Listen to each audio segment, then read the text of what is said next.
यह इंसानी दुनिया में डीमन किंग के बेटे के स्कूल का पहला दिन होता है। वह जैसे ही क्लासरूम में कदम रखता है, अभी अपनी सीट पर ठीक से बैठ भी नहीं पाता, तभी ट्रबल खुद उसे ढूंढते हुए आ जाती है। स्कूल के ये टिपिकल बुलीज उसे एक इजी टारगेट समझकर उसे तंग करना शुरू करते हैं, लेकिन उन्हें जरा भी अंदाजा नहीं होता कि वो असल में नेक्स्ट डीमन किंग से पंगा ले रहे हैं। Being born into the demon race, लविस को डीमन रेल्म में सिर्फ एक ही चीज सिखाई गई थी कि ह्यूमंस चींटियों जैसे होते हैं जिन्हें दिखते ही क्रश कर देना चाहिए, और लविस इसी प्रिंसिपल पर चलने का पूरा इरादा रखता है, जिस पर वह उस नॉनचलेंट प्रिटी फेस्ड लड़के को गर्दन से पकड़ता है और उसे बेरहमी से डेस्क पर पटक देता है। उसका ये बोल्ड और अनएक्सपेक्टेड रिएक्शन सबको शॉक कर देता है। इसके बाद एक अगली फेस वाला लड़का गुस्से में पूरी तरह बालिस्टिक हो जाता है और गालियों की बौछार करते हुए अपने प्रिटी फेस्ड दोस्त को बचाने के लिए हमारे मैन कैरेक्टर पर झपट पड़ता है, जिस पर जैसे ही लविस उस चार्जिंग ह्यूमन की तरफ देखता है, वैसे ही उसकी डैमनिक पावर्स उसके बॉडी के साथ सिंक में रिएक्ट करती हैं, जो देखकर जब अगली फेस एक जोरदार पंच मारता है तो लविस बस हल्का सा सिर घुमा देता है, जिससे पंच बेअसर होकर निकल जाता है। इसके जवाब में डीमन किंग का ये बेटा माइक टाइसन स्टाइल का एक खतरनाक पंच मारता है, जो सीधे उसकी जॉ तोड़ता हुआ उसे पीछे लॉकर से टकरा देता है। यहाँ जरा पॉज लेते हैं और समझते हैं कि जो डीमन रेल्म पर राज करने वाला था, वो यहाँ स्कूल के बुलीज से लड़ता हुआ कैसे पहुंचा। मीट लविस विंडिका, एक मर्सिलेस डीमन किंग का बेटा और उसके थ्रोन का अगला वारिस, जो पूरे डीमन रेल्म पर रूल करने वाला था। उसके पिता ने उसे सिर्फ एक टास्क दिया था, लेकिन उसने उसे सबसे वर्स्ट तरीके से पूरा किया। उसे हिल्टका और उसके क्लैन पर नजर रखने को कहा गया था कि क्या वे किंग की विल के खिलाफ कंस्पिरेसी कर रहे हैं या नहीं, लेकिन लविस विंडिका ने मामला अपने हाथ में ले लिया और ट्रीजन का बहाना बनाकर पूरे क्लैन को अनाइलेट कर दिया। किंग जानता था कि उसका बेटा पहले से ही ट्रबल मेकर है, लेकिन इस बार उसने सारी लिमिट्स पार कर दी थीं। गैम्वेयर विंडिका, डीमन रियल्म का रूलर, अब अपने बेटे की हरकतें टॉलरेट करने के मूड में नहीं था। एरोगेंट प्रिंस किंग से नेगोशिएट करने की कोशिश करता है और कहता है कि हिल्टका की रिबेलियन के साइंस हर जगह थे,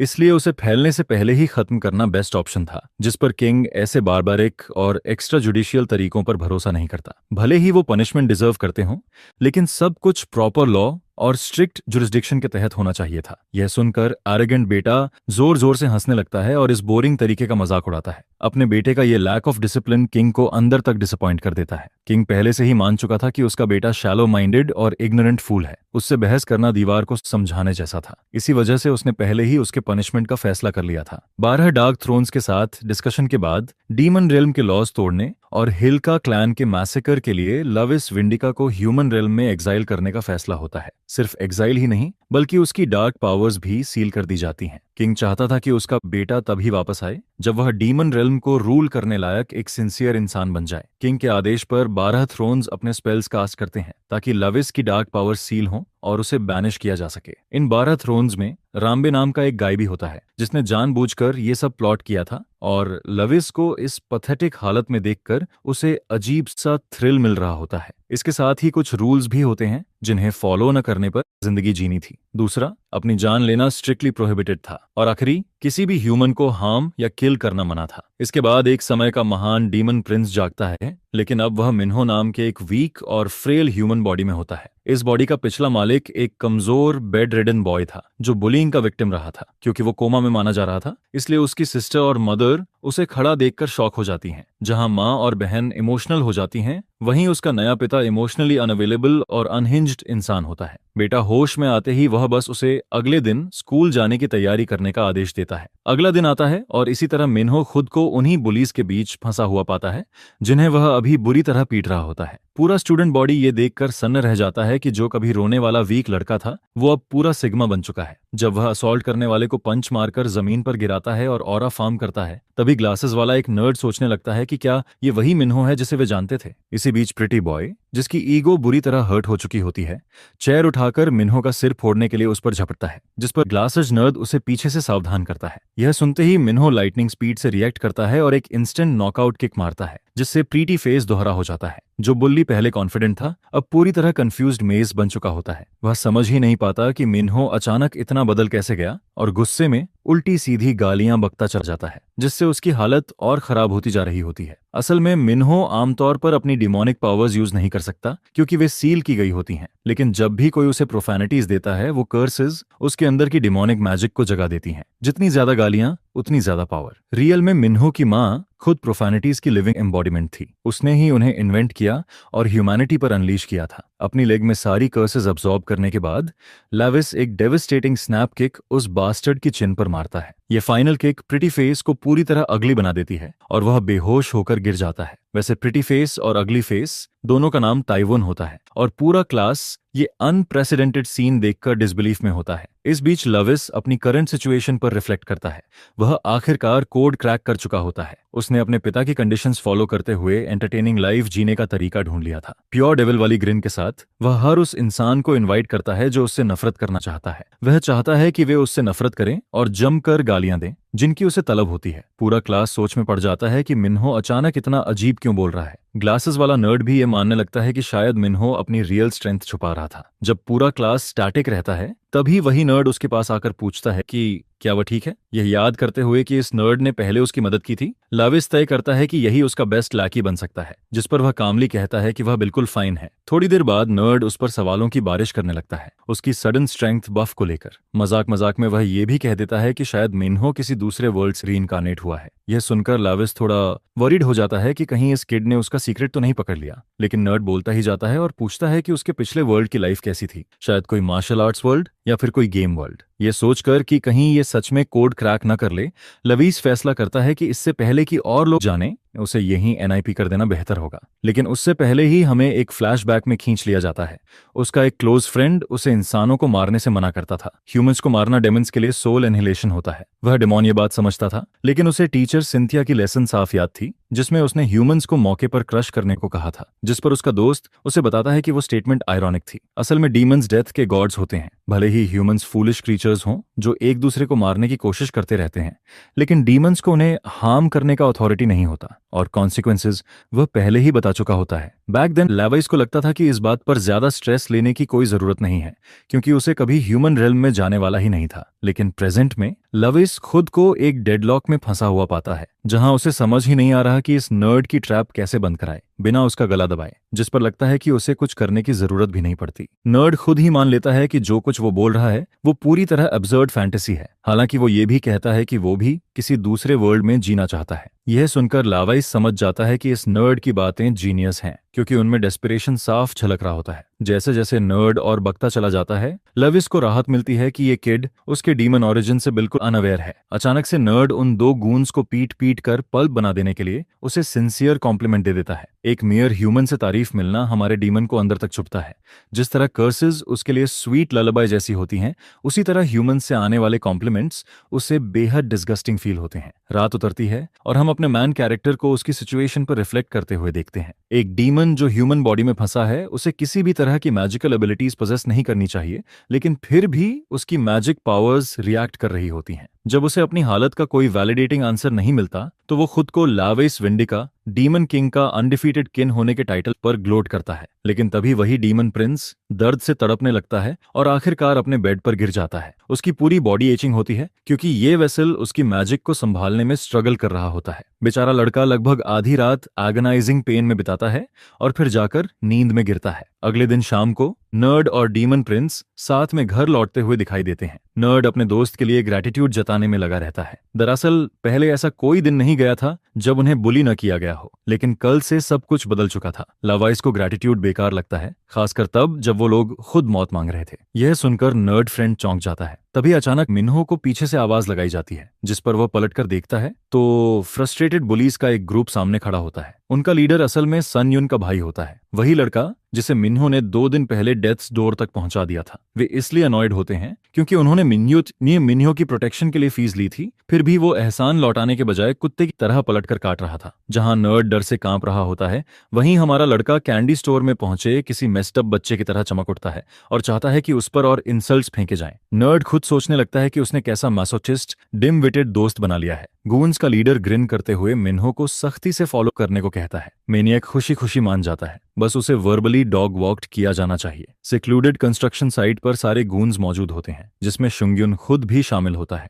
उसका भाई ये देखकर खुश नहीं होता कि उसका सिबलिंग इस लोली रंट से पिट चुका है। फिर वो मिन्हो की तरफ मुड़कर उसकी आंखों में घूरता है और सोचता है कि इस मैटर को कैसे सेटल किया जाए। वो उसे बिना कॉन्सिक्वेंसेस के जाने देने वाला नहीं था। आखिर मिन्हो ने उसके भाई से पंगा लिया था। वो इस मेस्ड अप किड से पूछता है कि क्या उसकी माँ ने उसे मैनर्स नहीं सिखाए। शायद उसकी माँ भी उतनी ही मेस्ड अप है, जिसने उसे उसके भाई जैसे नाइस किड्स को मारना सिखाया। इस पर मिन्हो बिना रुके कह देता है कि उसकी माँ ने उसे एग्जैक्टली यही सिखाया है। भले ही डीमन पूरी ऑनेस्टी से बोल रहा होता है, लेकिन उसका ब्रेजन जवाब और चेहरे पर चिपकी स्लाई ग्रिन बुली को और भड़का देती है। एरोगेंट फूल गुस्से में एक क्रिस्प स्लैप मार देता है, लेकिन हमारा लड़का अपनी माँ को इंसल्ट होते सुनकर अंदर से थ्रिल्ड हो जाता है। ये इंसल्ट्स उसके लिए म्यूजिक जैसा होते हैं। वो गालियां उस डिमोनिक पावर को इन्वोक कर देती हैं जिसकी उसे इस वक्त जरूरत होती है। इसी पावर से वो उस बास्टर्ड का ओवरपावरिंग हाथ पकड़ लेता है। एक हाथ से टाइट ग्रिप बनाकर लवाइस दूसरे हाथ से फिस्ट बांधता है और ओपोनेंट के फेस पर सॉलिड अपरकट मारता है। फिर लगातार पंचेस की बैराज शुरू कर देता है। वो उस बास्टर्ड को बेरहमी से पीटता चला जाता है। ये अनएक्सपेक्टेड टर्न ऑफ इवेंट्स बाकी गूंस को फ्रेंजी में डाल देता है,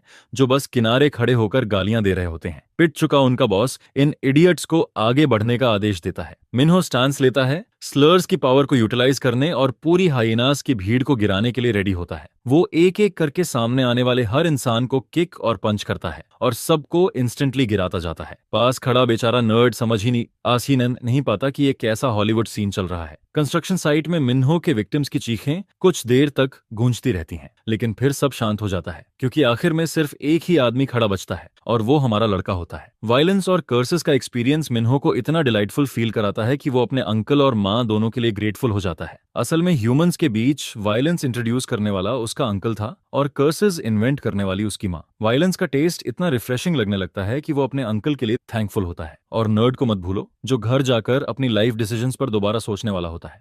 लेकिन नर्ड ही अकेला स्पेक्टेटर नहीं होता। एक पोजेस्ड रैट मिन्हो को पर्पस के साथ ऑब्जर्व कर रहा होता है। पता चलता है कि वो उसका वही अंकल होता है जिसके लिए वो ग्रेटफुल फील कर रहा था। अंकल अपने नेफ्यू को उस लिटिल गिफ्ट को एंजॉय करते देखकर खुश होता है जो उसने इस ह्यूमन वर्ल्ड को दिया था। रानबे, जिसने डीमन प्रिंस को ह्यूमन वर्ल्ड में एग्जाइल करने की पूरी प्लानिंग की थी, वो भी वहां मौजूद होता है। लवाइस का अंकल हाउस हिल्का को एक्सटर्मिनेट करने के लिए किड की एडमिरेशन करता है। राम्बी कहता है कि ये लड़का हमेशा अपनी मनमानी करता आया है और इसकी स्टबर्ननेस से डील करना सिरदर्द है। लेकिन अंकल को सबसे ज्यादा शॉक इस बात का लगता है कि गामाडेर यानी उसके पिता ने उसे इतनी बेरहमी से ह्यूमन रेल्म में सजा के तौर पर भेज दिया। डीमंस का रूल होता है कि रेकलेस लोगों को फोर्सफुल सबमिशन से हैंडल किया जाए। ह्यूमन रेल्म वही जगह है जहां डीमन रेल्म के सबसे यूनिक सिनर को भेजा जाता है। इसका मतलब यह है कि हमारा लड़का जल्दी ही कुछ रियल चैलेंजेस फेस करने वाला है। अंकल को याद आता है कि कभी उसका नेफ्यू सिर्फ छोटे मोटे ट्रबल्स ही क्रिएट करता था। वहीं रानी अब समझ जाता है कि लॉर्ड बार्किन ने उसे डिमोनिक ब्लड स्टोन क्यों ब्लेस किया था। वे अब उन सिनर्स को विजुअलाइज करने के लिए रेडी होते हैं जिन्हें ह्यूमन रेल्म में फेंका गया है। लॉर्ड बार्किन उससे डिटेल्स शेयर करने को कहता है। डार्क मैजिक की टेंड्रिल्स कास्ट होते ही हमें कई पावरफुल डिमोनिक ओपोनेंट्स की विजुअलाइजेशन मिलती है जिनसे हमारे बॉय को लड़ना और उन्हें हराना होगा। लॉर्ड बार्किन हवा में घूम रही डार्क एनर्जी को अब्सॉर्ब करके ये इन्फॉर्मेशन निकालता है। वो बेसब्री से उस परफॉर्मेंस का इंतजार करता है जो उसका छोटा नेफ्यू एक्चुअल डार्कनेस के सामने लाने वाला है। अब वापस मिन्हो की रेगुलर स्कूल लाइफ में चलते हैं। उसका बिगेस्ट फैन बजट मिडोरिया होता है, जिसे यकीन नहीं होता कि इस लड़के ने ट्यू के भाई को बिना पसीना बहाए गिरा दिया। फनी तरीके से मिन्हो स्पाइसी एस नूडल्स खाता है और दर्द से उसकी आंखों में पानी आ जाता है, लेकिन वो इसे पसीना बताने का नाटक करता है। उसका दोस्त उसे बिगिनर फ्लेवर लेने की सलाह देता है, लेकिन हमारा स्टबर्न डीमन प्रोटैगनिस्ट कोई वीकलिंग नहीं होता, इसलिए वो सबसे स्पाइसी हेल फ्लेवर उठा लेता है। अचानक उसके दोस्त का फोन बजता है, लेकिन वो कॉल उठाने में हिचकिचाता है। फिर वो मिन्हो को बताता है कि ये अर्जेंट कॉल है और उसे छोड़कर जल्दी जाना पड़ेगा। उसे ऐसे अचानक जाते हुए देखना हमारे लड़के को घूरने पर मजबूर कर देता है। नेक्स्ट सीन में हम एक वुमन को उसकी लेटेस्ट आर्टवर्क रैप करते हुए देखते हैं। उसका कैनवस एक ह्यूमन होता है जिसने अपने डेट्स चुकाने से मना कर दिया था, जिस पर गॉथ मॉमी उसके सिर पर कुछ सिंबल्स कार्व कर देती है। उसी वक्त जे का एक आदमी वहां लाया जाता है जो डर से कांप रहा होता है। वह देर से आने पर उसे टॉन्ट करती है और फिर उसकी आंखें खुलवाकर अपनी क्रिएशन दिखाती हैं। सायन इसे देखकर डिस्गस्टेड और टेरिफाइड फील करता है।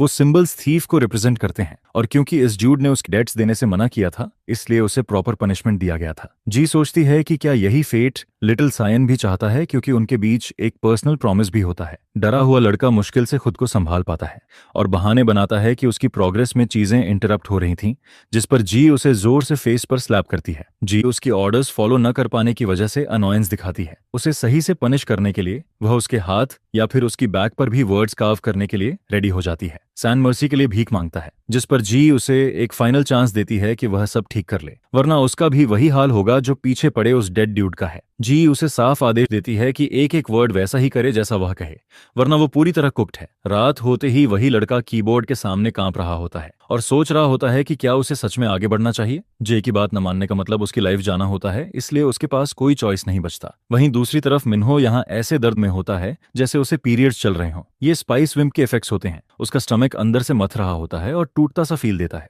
लड़ाई के बाद बॉडी सोर होने के बावजूद मिन्हो इस शिटी बॉडी से तंग आ चुका होता है, इसलिए वो फिजिक बनाने के लिए पुशअप्स करने लगता है। ग्रेट लविस विंडिका ऐसे बेकार फिजिकल स्टैट्स के साथ मरने से मना करता है और चिक मैग्नेट फिजिक के लिए मेहनत में लग जाता है। अब पर्सपेक्टिव वापस सैन पर जाता है जो स्कूल में होता है। उसके हाथ में एक गैजेट होता है। ऐप में कुछ ऐसा होता है जो उसे डराता है, लेकिन उसके दिमाग में जे की इमेज उससे भी ज्यादा स्केरी होती है। बेचारा लड़का एक शिटी सिचुएशन में फंसा होता है और समझ नहीं पाता कि क्या करे। तभी मिन्हो उसे चेक करने आ जाता है। इस पॉइंट पर सैन सोचता है कि क्या वह अपने बडी से हेल्प मांगे, लेकिन वो ये भी जानता है कि ऐसा करना डेंजरस होगा। जी और उसके लोग बेहद डेंजरस होते हैं और मिन्हो को इसमें घसीटना बेकार का रिस्क होगा। अचानक हमारा लड़का पास से आती एक फेमिलियर स्मेल सेंस करता है। उसी पल एक ऑरेंज हेयर्ड लड़की लड़खड़ाकर गिरती है और जमीन पर आ लगती है। सन अचानक अनकॉन्शियस हो जाती है, जिसे देखकर शन घबरा जाता है और उसकी हालत चेक करता है। लेकिन जब वह उसे पलटता है तो वो लड़की रैबिट डॉग और ज़ॉम्बी जैसी लग रही होती है। वैसे भी जब गर्लफ्रेंड को नो बोल दो तो एवरेज रिएक्शन यही होता है। मजाक से हटकर मिन्हो डिमोनिक एनर्जी सेंस करता है, लेकिन शॉकिंग बात यह होती है कि उसके अलावा किसी ह्यूमन में ये एनर्जी क्यों है। कोच जल्दी से दौड़कर आता है, लड़की को उठाता है और इन्फर्मरी की तरफ ले जाता है। पास से गुजरते वक्त मिन्हो उसकी बाह पर बना इंसिग्निया देख लेता है। ये सिंबल असल में हाउस हिल्ट का होता है, लेकिन किसी ह्यूमन बॉडी पर इसका होना बिल्कुल सेंस नहीं बनाता। मिन्हो इसमें गहराई से इंटरेस्टेड हो जाता है और प्रॉपर चेक करना चाहता है। इसीलिए वह इन्फर्मरी पहुंचता है और चुपके से उसके रूम में जाने की कोशिश करता है। अटेंडेंट उसे रोकती है क्योंकि ये रेस्टिंग आवर्स होते हैं, लेकिन मिन्हो अपनी एक पावर यूज करता है जो ऑब्लिवियन मैजिक से जुड़ी होती है और उसके माइंड पर कंट्रोल लेकर उसकी पोजीशन रीसेट कर देता है। वीक होने के बावजूद वह अपनी करंट स्टेट में ऐसे मिनिमल स्पेल्स कास्ट कर सकता है। हमारा लड़का सोनिया के रूम में पहुंचता है, जो उसे एनॉयड एक्सप्रेशन के साथ देखती है। सीरियस टोन अपनाकर वह सीधे उसकी आइडेंटिटी पूछता है। पहले तो वह अनजान बनने की कोशिश करती है, लेकिन मिन्हो उसका हाथ जोर से खींचता है, उस डिमोनिक मार्क को दिखाता है और पूछता है कि उसके पास ये क्यों है। सोनी अब भी नहीं बताती, जिस पर यह मैन उसे धमकी देता है कि अगर उसने अभी सब कुछ कन्फेस नहीं किया तो वह उसे भारी सफरिंग के साथ खत्म कर देगा। उसका यह साइड इतना फ्राइटनिंग होता है कि लड़की पूरी तरह डर जाती है और उसे उसके बॉडी से गॉडी डेमन जैसी ऑरा फील होती है। सोनी का टोन अनॉयंस से स्ट्रेट फियर में बदल जाता है और वह जी से अपने कनेक्शन के बारे में बताने लगती है कि ग्रुप ज्वाइन करने के लिए उसे ये टैटू लेना जरूरी था। हमारा लड़का इस वुमन से आती स्मेल को सेंस करता है। ये उसकी डबल बीफ रोस्ट सैंडविच की वजह से नहीं होती, बल्कि डीमंस की फेमिलियर सेंट होती है। डीमन रेल्म में हमें एक फ्लैशबैक दिखता है जब हमारा लड़का छोटा था। राम्बी इस एरिया को एक्सप्लोर नहीं करना चाहता था, लेकिन स्टबन रेज बेटर ने उसे इसके लिए बेवकूफ कहा। ब्रो को आखिर में लविस के साथ जाना पड़ा क्योंकि वह डर रहा था कि अगर वह अकेला गया तो क्या होगा। रानी समझ नहीं पा रहा था कि गोल क्या है और ट्रांसेंडेंट आइज वाले लोगों की कहानी बताने लगता है। जो डीमंस अपनी साइट खो देते हैं वो दो तरीकों से होता है, या तो उनकी विजन बहुत क्लियर हो जाती है या उनकी आंखें डिजेनरेट होकर बेकार हो जाती हैं। ऐसी शेडी जगह पर राम्बी अनईजी फील करता है, लेकिन लावाइस अलर्ट रहता है क्योंकि वे डेस्टिनेशन के पास होते हैं। दूर से वे एक डेड बॉडी देखते हैं जिसकी हथेली पर एक फ्लावर उग रहा होता है। सारे खतरे इग्नोर करके लाविस फूलों के और पास चला जाता है और रानी उस डेड इंसान को जेरेमी हिल्ट आइडेंटिफाई करता है। लेकिन सवाल यह होता है कि इस बॉडी पर फ्लावर्स उग ही क्यों रहे हैं। रेकलेसली लवाइस एक फ्लावर निकालता है और उसकी रूट से ब्लडी वाइन्स भी बाहर आ जाती हैं। बदबू काफी शिटी होती है। राम्बी इस प्लांट को नॉइंग फ्लावर पहचान लेता है और मिन्हो को यकीन हो जाता है कि सन से अभी वही स्मेल आ रही है जब वह उससे अपनी लाइफ बख्शने की भीख मांग रही होती है। बाहर से रानबे और उसका अंकल लाविस की हर एक्शन ऑब्जर्व कर रहे होते हैं। नेक्स्ट सीन में हमारा लड़का सीधे जीहे की टैटू शॉप पहुंचता है। पहले वह सोचता है कि कहीं फ्लावर और टैटू बस एक कोइंसिडेंस तो नहीं है। अंदर कुछ डूड्स ये समझ नहीं पा रहे होते कि जी को उनमें सॉफ्ट स्पॉट क्यों दिखता है। असल में मैटर साइंस का नहीं बल्कि ऐप का होता है। उनमें से एक कैंडी पकड़े होता है जो किसी तरह की पिल होती है। दूसरा उसे वार्न करता है कि इसे मत खा वरना सूनी जैसे डैमिंग इफेक्ट्स होंगे, लेकिन वो खुद को अलग लेवल का समझता है। अचानक उनके सामने मिन्हो आ जाता है और वही टैटूज और फेमिलियर सेंट फिर से नोटिस करता है। वह पोलाइटली पूछता है कि क्या उन सब ने जी से ही टैटू बनवाया है। ग्रुप लीडर एरोगेंट होता है और टफ बनने की एक्टिंग करते हुए आगे बढ़ता है, लेकिन उसका हाथ झटक दिया जाता है और उसका फेस विल स्मिथ स्टाइल में जोर से स्लैप किया जाता है। वो ड्यूड इंस्टेंटली सो जाता है और बाकी पंक सोचने लगते हैं कि ये लड़का आखिर है कौन। बिना किसी एक्सप्लेनेशन के बस हाथ चलाना सच में गेम के प्यार में किया गया काम लगता है। मिन्हो एक को अगले ट्यूसडे तक पंच कर देता है और उसके बडीज बेवकूफी में उस पर चार्ज कर देते हैं। हमारा लड़का पंच डॉज करता है और डबल ताकत से काउंटर करता है, तीसरे को गिरा देता है। चौथा एसेलेंट वेपन निकालता है तो मिन्हो राउंडहाउस किक से डिस्टेंस बनाए रखता है और उसे भी स्मूथ तरीके से गिरा देता है। उसका बस एक सवाल होता है, जेही की लोकेशन। लेकिन तभी पहला वाला ड्यूड जिसे उसने गिराया था उठ खड़ा होता है। अब वो ह्यूमन नहीं रहता बल्कि एक अनरिकग्नाइजेबल ज़ॉम्बी बन चुका होता है जिसका बस एक गोल होता है, किल करना। मिन्हो स्टन हो जाता है। उस आदमी में वही डिमोनिक एनर्जी अब कहीं ज्यादा स्ट्रांग हो चुकी होती है। वो हमारे लड़के की तरफ दौड़ता है और उसकी मूवमेंट पैटर्न्स भी बदली हुई होती हैं, जो बताता है कि ड्रग ने उसे एनहांस किया है। बैड लक से मिन्हो फिसल जाता है और गिर पड़ता है। अब वो पूरी तरह एक्सपोज्ड होता है और भागने की कोई जगह नहीं होती। डिमोनिक ह्यूमन एक किलिंग पंच चार्ज करता है और मिन्हो को एहसास होता है कि वह सीरियस ट्रबल में है। सीन कट होकर जी की साइड पर जाता है, जो कहती है कि ऐप अभी पूरी तरह फिनिश्ड नहीं हुई है। वे लोग उस कल्प्रिट को पकड़ लेते हैं जिसने उनसे ब्लू रिबन चुराया था। वही थीफ अपनी गलती मानते हुए उसे छोड़ देने की भीख मांगता है, लेकिन उसके सामने कुछ सबसे रूथलेस लोग खड़े होते हैं। उनमें से एक पॉट से ब्लू फ्लावर्स निकालता है और मर्सी की गुहार लगाते हुए उस आदमी के ऊपर झुक जाता है। उसका एंड काफी ग्रिम होता है क्योंकि वो आदमी उन फ्लावर्स को चार्ज करता है और सीधा उसके सिर के अंदर घुसा देता है। लेकिन ये सिर्फ एक आंख होती है। विक्टिम फिर भी भीख मांगता रहता है, लेकिन वो आदमी रुकता नहीं है और दूसरी फ्लावर को भी उसकी बची हुई आंख में बेरहमी से घुसा देता है। इसके बाद वो बस चिल्लाता और तड़पता रह जाता है, अब पूरी तरह ब्लाइंड होकर। ये लोग सेकंड चांसेस में बिलीव नहीं करते और जे जैसी इंसान भी इस आदमी के आसपास रहते हुए अंदर से डर जाती है। वह चाहती है कि बिना किसी और एक्सक्यूज के सब जल्दी रैप अप हो जाए, जिससे वो खुद एक शिटी पोजीशन में फंस जाती है। बाहर आकर वो अपनी सिचुएशन पर पैनिक करती है और अपडेट के लिए लगातार कॉल करती रहती है। बेचारा लड़का ऐप पर काम कर रहा होता है और हिम्मत जुटाकर अपना फोन चेक करता है। तभी एक प्लॉट ट्विस्ट में पता चलता है कि उसे कॉल हमारे बॉय ने किया है, जिसने यहाँ के सारे लड़कों को पीट दिया था। मिन्हो सीधा पॉइंट पर आता है और सायन से जी के साथ उसके कनेक्शन के बारे में पूछता है। हमारा लड़का जानता है कि फोर आइजर जी से बात कर रहा था, जिससे सायोनन शॉक हो जाता है और मिन्हो उससे उसकी लोकेशन पूछता है। सायन को समझ नहीं आता कि चल क्या रहा है, लेकिन मिन्हो उसे अश्योर करता है कि ये उसका पर्सनल बिजनेस है और वो उसे ढूंढना चाहता है। वो आमतौर पर टैटू शॉप पर होती है, लेकिन अभी वहां नहीं होती। अचानक हमारे बॉय को पास में एक लिंगरिंग लिटिल क्रीचर नजर आता है, जिस पर सैन उसे रोकने की गुहार लगाता है और कहता है कि जब तक वो वहां न पहुंचे तब तक और इन्वॉल्व एक ना हो। उसी वक्त कॉल ड्रॉप हो जाती है और पहले वाली कैट नॉर्मल एक्ट करने लगती है, लेकिन मिन्हो ऑलरेडी समझ चुका होता है और वो किटी के पास जाकर उसे पकड़ लेता है और उसे जबरदस्ती अपनी तरफ देखने पर मजबूर करता है। उसे पता होता है कि ये कैट उसकी लैंग्वेज समझ सकती है और मौत जैसी एक नजर ही कन्फेशन निकलवाने के लिए काफी होती है। वो पहले ही इस क्रीचर को रैट से बैट और फिर कैट में बदलते देख चुका होता है। मिन्हो को समझ नहीं आता कि ये चीज आखिर है क्या, जब तक उसे पता नहीं चलता कि ये डीमन रेल्म की एक वॉचर है जिसे उस पर नजर रखने के लिए भेजा गया है। उसका काम प्रिजनर्स को बिना नोटिस हुए वॉच करना होता है और इसी वजह से वो लविस के आसपास भी घूम रही थी। वॉचर की एनर्जी इतनी नेग्लिजिबल होती है कि हमारा लड़का सोचने लगता है कि क्या ये सच में डीमन भी है। वो उसे इतनी आसानी से स्टैंड आउट होने के लिए क्रिटिसाइज भी करता है। अब भी वो बेवकूफ कैट अपने पैरों पर खड़ी होती है। मिन्हो को लगता है कि इससे आगे बात करना पॉइंटलेस है। उसे असल इंटरेस्ट उस आवाज में होता है जो इस क्रीचर को कमांड कर रही होती है और उसे सीधे एड्रेस करती है। वो राम्बे होता है, जो इस बात से स्टन होता है कि लविस ने इतनी जल्दी प्रोग्रेस कर ली है। मिन्हो उसे एक और शिटी ट्रिक यूज करने के लिए टॉन्ट करता है और उसके गोल्स के बारे में पूछता है।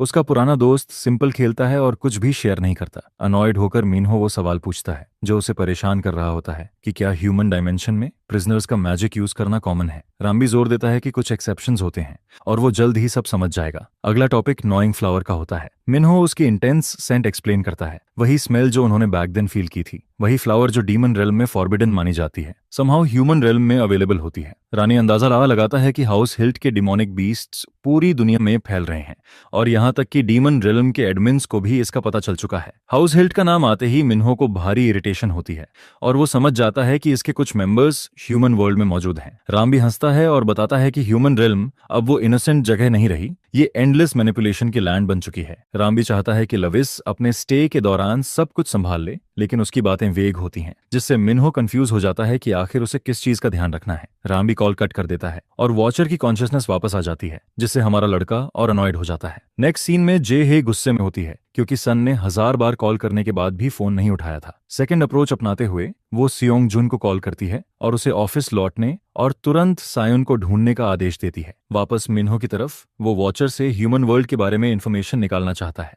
उसकी इन्फो यूजुअली अपडेटेड होती है और ट्रैकिंग एबिलिटीज भी एक्सीलेंट होती हैं, लेकिन वो उसे सीधे ऑर्डर देता है कि तुरंत अपनी रियल फॉर्म में लौट आए, वरना वो फोर्स यूज करेगा। डर के मारे क्यूट कैट हाथ जोड़ती है और एक क्यूट ब्लू हेड डीमन में ट्रांसफॉर्म हो जाती है। इतनी फ्लैशी एंट्री के बावजूद मिन्हो उसकी कमजोरी देखकर डिसअपॉइंटेड होता है। वो उसका नाम पूछता है क्योंकि उसे पता होता है कि रानी ने उसे किसी वजह से असाइन किया है। पता चलता है कि वॉचर का कोई नाम ही नहीं होता। इस पर हमारा बॉय उसे स्ट्रीट नाम देता है क्योंकि उसने उसे एक स्ट्रे की तरह उठाया था। नाम थोड़ा मकांग लगता है, लेकिन वो खुश होती है कि किसी ने आखिरकार उसे नाम दिया। इसके बाद मिन्हो उससे डिमांड करता है कि ह्यूमन रेल्म के बारे में जो भी इंफॉर्मेशन उसके पास है वो सब उगल दे। इसी दौरान सायन पूरी स्पीड से मिन्हो को ढूंढने दौड़ रहा होता है, ये सोचकर कि उसका बड़ी सीरियस डेंजर में है। उसे वो वक्त याद आता है जब उसने ऐप चैलेंज अवार्ड जीता था और सिर्फ 500 जीतने पर जे और उसके लोग उस पर हंसे थे। उस दिन जिन्हें उसे पाइड किया था और किडनैप कर लिया था, उसकी खुशी छीनकर डर दे दिया था। जे के बॉस ने उसे काम रहने को कहा था क्योंकि वे बिजनेस टर्म्स पर आए थे। आखिर उन्होंने उसे 50 मिलियन कैश में देने की पेशकश की थी, बस ऐप सरेंडर करने के बदले। सायन ने ऑफर रिजेक्ट कर दिया और बताया कि उसने कभी ऐप से पैसे कमाने का इरादा ही नहीं रखा था।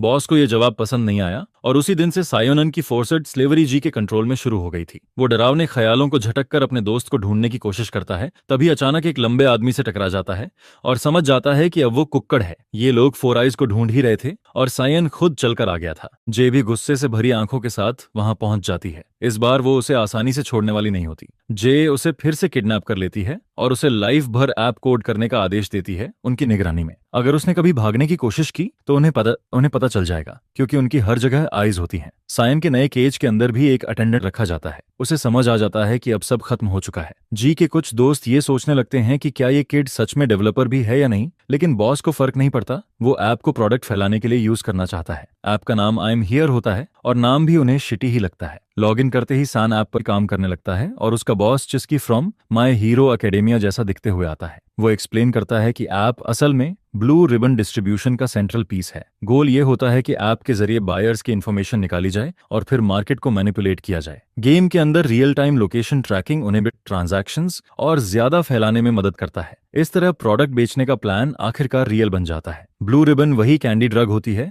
जो इंसान को रैबिड मॉन्स्टर में बदल देती है और अब इसे दुनिया पर अनलीश करने का टाइम आ जाता है। अगले दिन स्कूल में स्टूडेंट्स इस ऐप के ऑफर्स डिस्कवर करते हैं जहां हर रेफरल पर 30,000 का फ्री कैशबैक मिलता है। 3 लोग जोड़ने पर 1 लाख मिलते हैं, इसलिए बिना सवाल पूछे सारी गर्ल्स साइन अप करना चाहती हैं। डाइट पिल्स के गिव अवे से सब एक्साइटेड हो जाते हैं जिन्हें फूड इंडस्ट्री से अप्रूव्ड सेफ प्रोडक्ट बताया जाता है। बेशक ये सब झूठ होता है। शाम होते होते साइन अप्स की संख्या इनसेन लेवल तक पहुंच जाती है। जी और उसका ग्रुप जश्न मनाता है और खुश होता है, लेकिन जी अब भी कंफ्यूज्ड होती है कि वो इन्वेडर आखिर पकड़ा क्यों नहीं गया जिसने उसकी शॉप में घुसकर सब बर्बाद कर दिया था। सीसीटीवी चेक करने पर उन्हें बस एक बैट दिखता है। अपेरेंटली फुटेज में वही बैट कैमरा के सामने घूरती हुई नजर आती है। व्यू पूरी तरह ब्लॉक हो जाता है। बाकी सारी कैमराज रैट से ब्लॉक हो चुकी होती हैं। जी को इसमें कुछ भी समझ नहीं आता। तब उनके बॉस का सडन मैसेज आता है कि स्टॉक वाली लोकेशन पर तुरंत पहुंचो। उधर वो लोग वहां जाने में बिजी होते हैं और इधर हमारा बॉय बोर सा हो जाता है और पूछता है कि स्ट्रीट कचरे में छुपी क्यों बैठी है। पता चलता है कि स्ट्रीट का वेट बढ़ गया है और वो वहीं फंस गई है। मिन्हो को इससे कोई फर्क नहीं पड़ता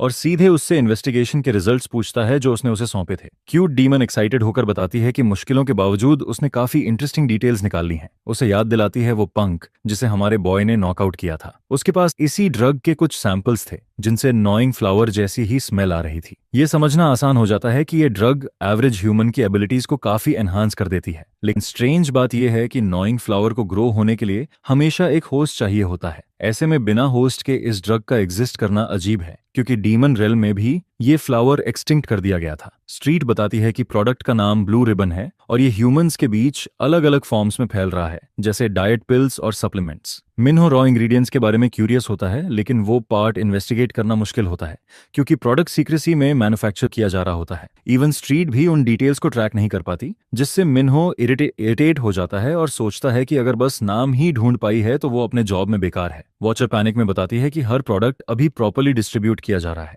और इसी वजह से जो लार्ज अमाउंट में डिमोनिक एनर्जी कंडेंस हो रही है उसी के ट्रेल से मैन्युफैक्चरर को ट्रेस किया जा सकता है। मिन्हो उसके सिर पर टैप करता है कि वो पहले वहां क्यों नहीं गई। स्ट्रीट बताती है कि उसने सोलो मिशन इसलिए नहीं लिया क्योंकि राम्बी ने उसे लावाइस के साथ जाने का ऑर्डर दिया था। अनफॉर्चुनेटली उसे हर एक बात राम्बे को रिपोर्ट करनी पड़ती है। उसे दोनों मास्टर्स के ऑर्डर्स फॉलो करने होते हैं। मिन्हो उसे डिलेमा में डालते हुए कहता है कि अब डिसीजन लो, या तो उसे चूज करो या अपने ओरिजिनल मास्टर को। लेकिन लावाइस को चूज करने का फायदा ये होता है कि वो उसे हमेशा लोली क्रीचर बने रहने से फ्री रखेगा। डीमन का बैडएस असिस्टेंट बनने का थॉट उस क्यूट इडियट को एक्साइट कर देता है। वो घुटनों पर बैठती है और अपना ब्लड और लॉयल्टी सिर्फ लविस को ऑफर करती है। लविस विंडिका की अथॉरिटी यूज करके हमारा बॉय उसे अपना ऑफिशियल और एक्सक्लूसिव सबऑर्डिनेट एक्सेप्ट कर लेता है। इससे राम्बे के साथ उसका कनेक्शन ऑटोमेटिकली सेवर हो जाता है और वो फ्ली कर जाता है। अब डिस्ट्रैक्शंस खत्म हो चुकी होती हैं और ब्लू रिबन की मेन लोकेशन पर जाने का टाइम आ जाता है। रात में वो उस जगह पहुंचते हैं जहां सबसे ज्यादा डिमोनिक एनर्जी कॉन्सेंट्रेट हो रही होती है। मिन्हो एक बॉक्स खोलकर कंटेंट्स चेक करना चाहता है,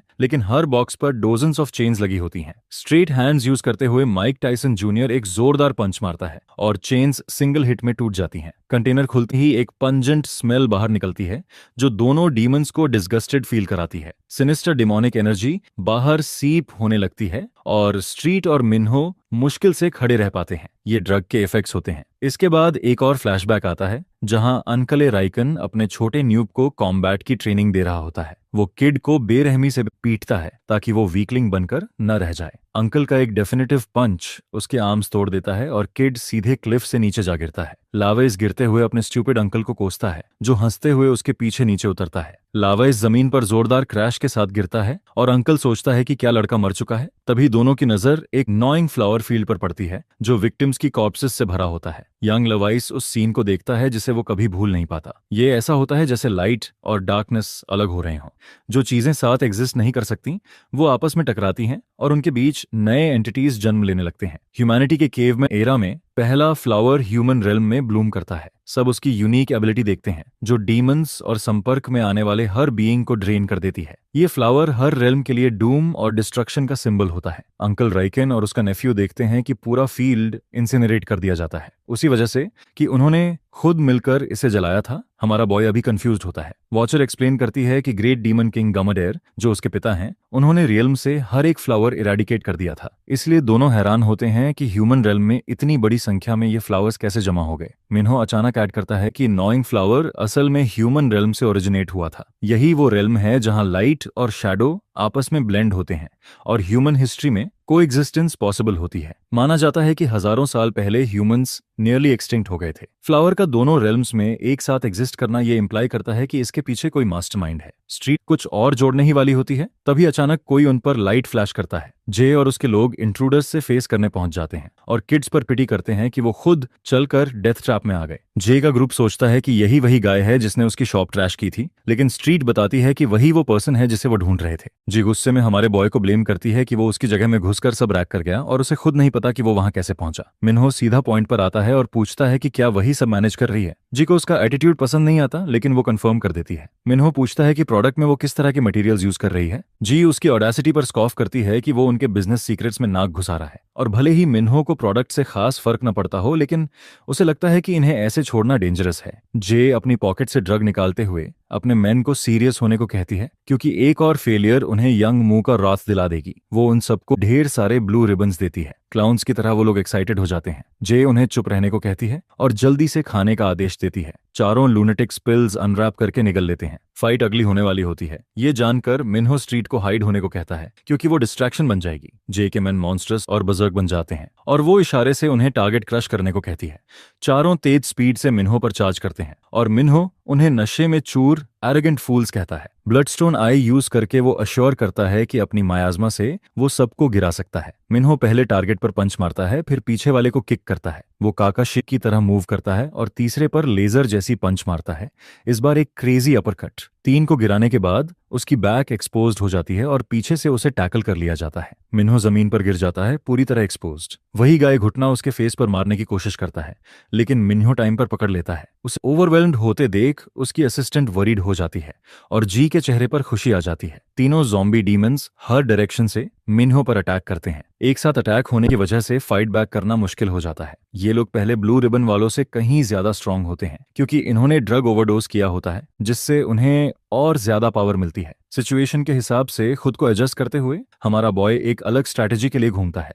वह फटाफट उस बॉक्स के पास जाता है जहां प्रोडक्ट रखा होता है और अपना हाथ अंदर डालकर एक सच्चे पकड़ लेता है। इसके बाद मिन्हो उसी बॉक्स को क्रश कर देता है और सीधा उनके चेहरे की तरफ फेंक देता है। ड्रग की ओवरफ्लोइंग स्मेल उन अफेक्टेड आदमियों को पूरी तरह ओवरवेल्म कर देती है और उसकी बदबू खुद हमारे बॉय को भी नापसंद होती है, क्योंकि उसी स्मेल की वजह से उसकी अपनी मायास्मा पावर भी अनकंट्रोलेबली रिएक्ट करने लगती है। जब तक वो लोग संभल भी नहीं पाते, मिन्हो एक आदमी का फेस पकड़ता है और सन जिन वू स्टाइल में उसे सीधे जमीन पर पटक देता है। उसे पूरी तरह खत्म करने के लिए ब्रो दूसरा हिट मारता है और उस आदमी का चेहरा कुचल देता है। तभी दूसरा बंदा उसे किक मारने की कोशिश करता है, लेकिन हमारा बॉय फिनेस के साथ इवेड करता है और उसकी किक पकड़कर उसे भी जमीन पर पलट देता है। पूरा बजर्क होते हुए मिन्हो अपने पैर से उस आदमी के एंकल पर जोर से दबाव डालता है और उसकी लेग चकनाचूर हो जाती है। तभी एक और ड्यूड टैकल करने आता है, लेकिन नीरो ने जैसे डांटे को डेविल मे क्राई 5 में बैकहैंड स्लैप मारा था, वैसे ही मिन्हो उसे बैकहैंड स्लैप मार देता है। इसके बाद वो उस बड़े आदमी के गिरते हुए बॉडी को पकड़ता है और उसे लिटरल सुप्लेक्स दे देता है। एब्सोल्यूट सिनेमा जी ये सब हॉरर में देखती रह जाती है और उसे यकीन ही नहीं होता कि ये आदमी अकेले ही इतने सारे एनहांस्ड ह्यूमंस को मॉन्स्टर्स तरीके से गिरा रहा है। बस उसे देखते ही जी को लिटरल डेथ का डर फील होने लगता है। मिन्हो के बॉडी से डिमोनिक ऑरा बाहर निकलने लगती है, जिससे वो इंसान से ज्यादा कुछ और ही लगने लगता है। अपनी जान के डर से कांपती हुई जी सोचने लगती है कि कहीं वो किसी स्पेक्टर एंटिटी के सामने तो नहीं खड़ी है। इसी दौरान स्टेज पर यूरी ऑडियंस के सामने खड़ी होती है। अंदर रूम में उसकी माँ कांग हुनु उसे चीयर कर रही होती है और पूरा भरोसा होता है कि उसकी बेटी बिना किसी डाउट के वीनस बैलेट कंपनी ज्वाइन कर लेगी। तभी अचानक दो आदमी रूम में घुसते हैं और हुनु तुरंत अलर्ट होकर पूछती है कि वो कौन है। वो टेबल पर ब्लू रिबन से भरा एक जार रखते हैं और अंदर घुसने के लिए माफी मांगते हैं। बल्क ऑर्डर होने की वजह से वो खुद डिलीवर करने आए होते हैं। हुनु विजिबली फ्लस्टर्ड हो जाती है, लेकिन आदमी उसे अश्योर करता है कि सब कुछ वो लोग खुद हैंडल करते हैं। फिर भी वो सोचती रहती है कि कहीं ब्लू रिबन में कोई फॉल्ट तो नहीं है। यंग मू उसका मजाक उड़ाते हुए कहता है कि उसने पहले ही अपनी बेटी को काफी मात्रा में खिला दिया है और अब सवाल पूछ रही है। ह्युंजू तुरंत स्क्रीन की तरफ देखती है और देखती है कि उसकी बेटी ब्रोकन वैक्यूम की तरह मैलफंक्शन करने लगती है। आदमी यूरी को गिरते हुए देखते हैं और सोचते हैं कि माँ ने कितनी ज्यादा खिला दी थी। अचानक यूरी का एंकल स्नैप करता है और वो मैनिकिन की तरह स्टेज पर गिर जाती है। ऑडियंस पूरी तरह डम्फाउंडेड रह जाती है। माँ चीख पड़ती है क्योंकि उसे लगा था कि ब्लू रिबन के कोई साइड इफेक्ट्स नहीं है। आदमी कैमली बताते हैं कि रूल तभी काम करता है जब डोज प्रॉपर हो, और फिर उसे साफ बता देते हैं कि यूरी के लिए अब कोई होप नहीं बची है। अब उसे जिंदा रहने के लिए भी ये ड्रग चाहिए होगी, अपनी छोटी से छोटी डिजायर पूरी करने के लिए भी। पूरी जिंदगी वो इसी पर डिपेंडेंट रहेगी। हुनु हिल जाती है क्योंकि उसने अपनी बेटी पर बहुत इन्वेस्टमेंट किया होता है। तभी फोन रिंग करता है और यंग म्यू कॉल उठाता है। दूसरी तरफ गिंजी होती है, लेकिन वो उसे रोती हुई देखता है। फोन हमारे बॉय की तरफ बढ़ता है जो पूछता है कि क्या वही ब्लू रिबन बना रहा है। यंग मू शॉक हो जाता है और मिन्हो उसे तुरंत आने का आदेश देकर कॉल कट कर देता है। यंग मू उठता है और हुनु से जल्दी जाने की बात कहकर निकल जाता है। दूसरी तरफ ब्लू हेयर्ड लड़की हमारे बॉय से पूछती है कि लोग ड्रग्स करते ही क्यों हैं। जवाब सिंपल होता है, लोगों की स्टुपिडिटी और एरोगेंस की वजह से वो ड्रग्स की तरफ झुकते हैं, ये सोचकर कि उन्हें कभी लत नहीं लगेगी। जब जिंदगी में पकड़ने के लिए कुछ नहीं होता तो वो ड्रग्स को चूज करते हैं ताकि जिंदगी थोड़ी पर्पसफुल फील हो। तभी लड़की थग्स की तरफ इशारा करती है जिनका लीडर यंग म्यू होता है। यंग म्यू तुरंत पूछता है कि मिन्हो उसे क्यों बुलाना चाहता था। हमारा गाय बात को टाल देता है और कहता है कि वो उसे देखने नहीं आया था, बस ड्रग्स के बारे में पूछना था, और उसे मियर ह्यूमन कह देता है। ये शब्द सुनते ही यंग म्यू फ्लैशबैक में चला जाता है जब वो अपने पिता के साथ स्लम्स में रहता था। वो अपने पिता को और ड्रग्स के लिए जगाने की कोशिश करता है, लेकिन जब उसे धक्का देता है तो पता चलता है कि उसका पिता मर चुका है। उसके पिता की पूरी जिंदगी ड्रग्स के इर्द गिर्द घूमती थी और मौत भी उसी वजह से हुई थी। लेकिन उसकी मौत यंग म्यू को सैड नहीं करती, बल्कि ड्रग विथड्रॉल की वजह से वो फ्रस्ट्रेट हो जाता है। वो अपने पिता की डेड बॉडी को लात मारने लगता है और सोचता रहता है कि अब ड्रग्स कहां से लाए। तबीयत अचानक उसके पिता की आंखें चमकने लगती हैं और यंग मूड सोचने लगता है कि वो जिंदा है या नहीं। लेकिन असल में उसके नीचे से एक डेमन स्पिरिट निकलता है और पूछता है कि क्या वो अपने पिता की मौत से दुखी है। डीमन स्पिरिट उसे बताता है कि अगर वो सैडनेस का बोझ नहीं उठा पा रहा तो उसका पिता वापस आ सकता है। लेकिन यंग म्यू को राहत होती है कि उसका पिता मर चुका है और उसे बस ड्रग्स की चिंता होती है। डीमन उसके अंदर ड्रग्स की क्रेविंग देखता है और उसे एक नॉइंग फ्लावर देता है और आदेश देता है कि वो अपने पिता की डेड बॉडी को उस फ्लावर को खिला दे। डीमन ये भी बताता है कि ये एक दूसरे पर ट्रस्ट दिखाने का तरीका है और इसके बाद उसे जो चाहे वो मिलेगा। वो उसे ये भी कहता है कि जो कोई नॉइंग फ्लावर को डिनाई करे या उसे धोखा दे उसे मार देना। इसके बाद डीमन स्पिरिट उसे फ्लावर देकर गायब हो जाता है। तुरंत ही यंग म्यू अपने पिता की लाश को नॉइंग फ्लावर को खिलाना शुरू कर देता है। प्रेजेंट में लौटते हुए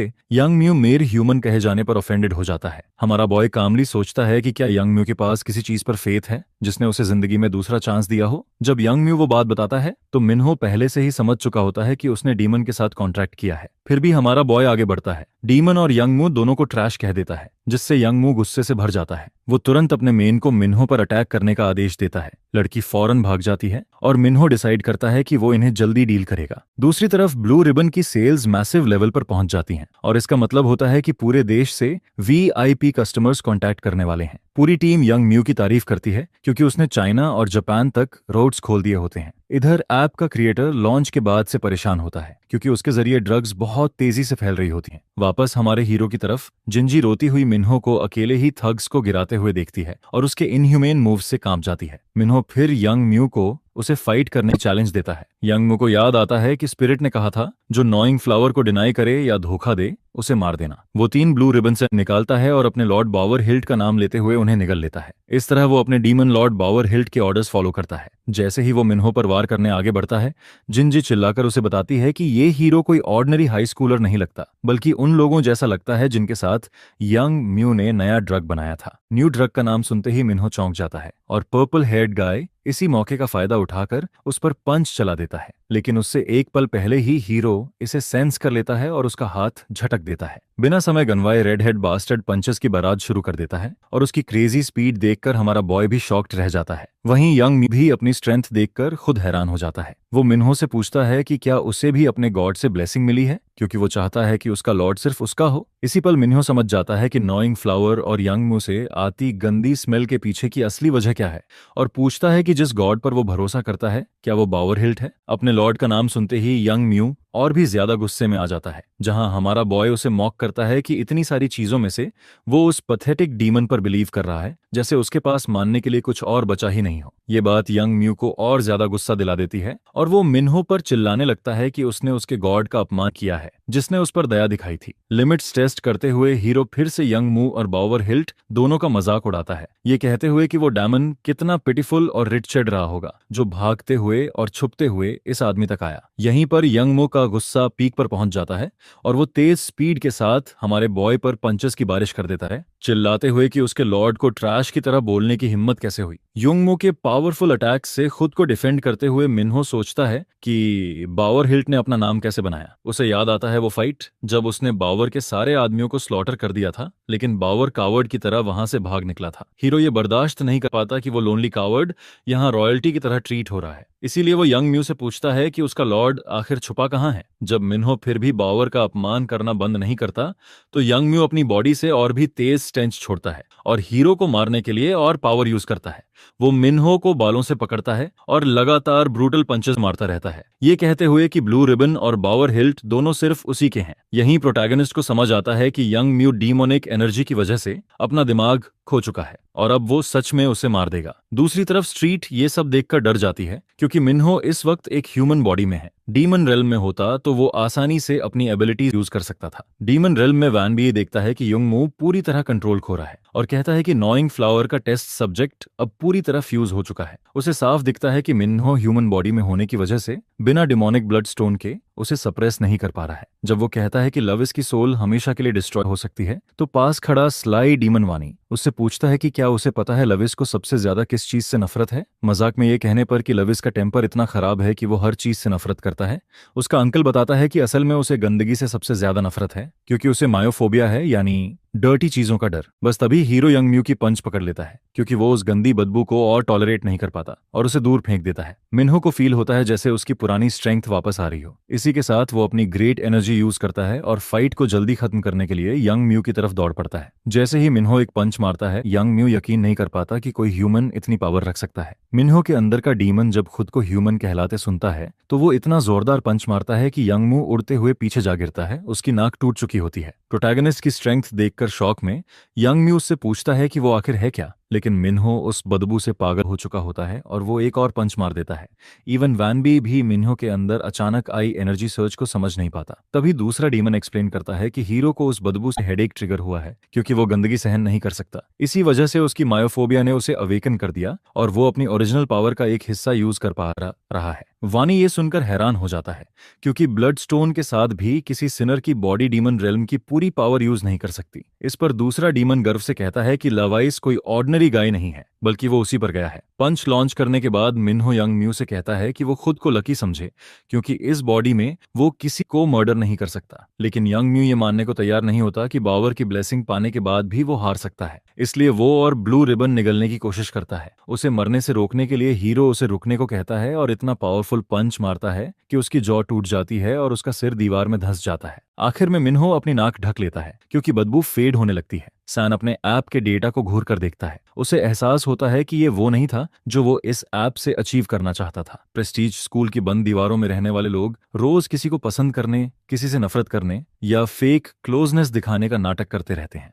वो चाहता था कि लोग जेन्युइन रिलेशनशिप्स ढूंढें बिना किसी फॉल्सनेस के, लेकिन उसका प्यारा ऐप ड्रग्स फैलाने के लिए यूज हो रहा है। सन एक गहरी सांस लेता है और कंप्यूटर पर तेजी से काम करने लगता है। बाहर लोग अपने ऐप्स में चेंजेस नोटिस करते हैं और सोचते हैं कि ये एरर है या वायरस। सान बाहर की मर्मर सुनता है, डोर अंदर से लॉक कर देता है और ऐप डिलीट करने के बटन्स प्रेस करने लगता है। थग समझ जाते हैं कि क्या हो रहा है और ग्लास विंडो पर बैंग करने लगते हैं, उसके चेहरे पर चिल्लाते हुए कि दरवाजा खोलो वरना बड़ी मुसीबत में पड़ जाओगे। सान कंप्यूटर पर काम करता रहता है, ऐप को परमानेंटली डिलीट करने की कोशिश में। इसी दौरान उसकी नजर एक टाइनी वार्निंग बटन पर पड़ती है। तभी जोरदार क्रैश होता है और थग्स रूम में घुस आते हैं। मेन गाय उसके चेहरे पर पंच मारता है और पूछता है कि क्या उसका दिमाग खराब हो गया है, क्योंकि वो जो कर रहा है उसका कोई सेंस नहीं बनता। दूसरा आदमी लोडिंग टैब चेक करता है और समझ जाता है कि सायन क्या करने की कोशिश कर रहा है। लड़का ऐप डिलीट कर रहा होता है और अगर यंग म्यू को पता चल गया तो सब बर्बाद हो जाएगा। हिम्मत जुटाकर सैन मेन गाय को चोट पहुंचाता है और फायर एक्सटिंग्विशर की तरफ दौड़ता है, चिल्लाते हुए कि ये उसका ऐप है और वही इसे डिस्ट्रॉय करेगा। स्मोक की वजह से थग्स खांसने लगते हैं। सैन लोडिंग टैब देखता है और नोटिस करता है कि प्रोसेस ऑलमोस्ट कंप्लीट है। अचानक एक बास्टर्ड उसे जमीन पर दबा लेता है।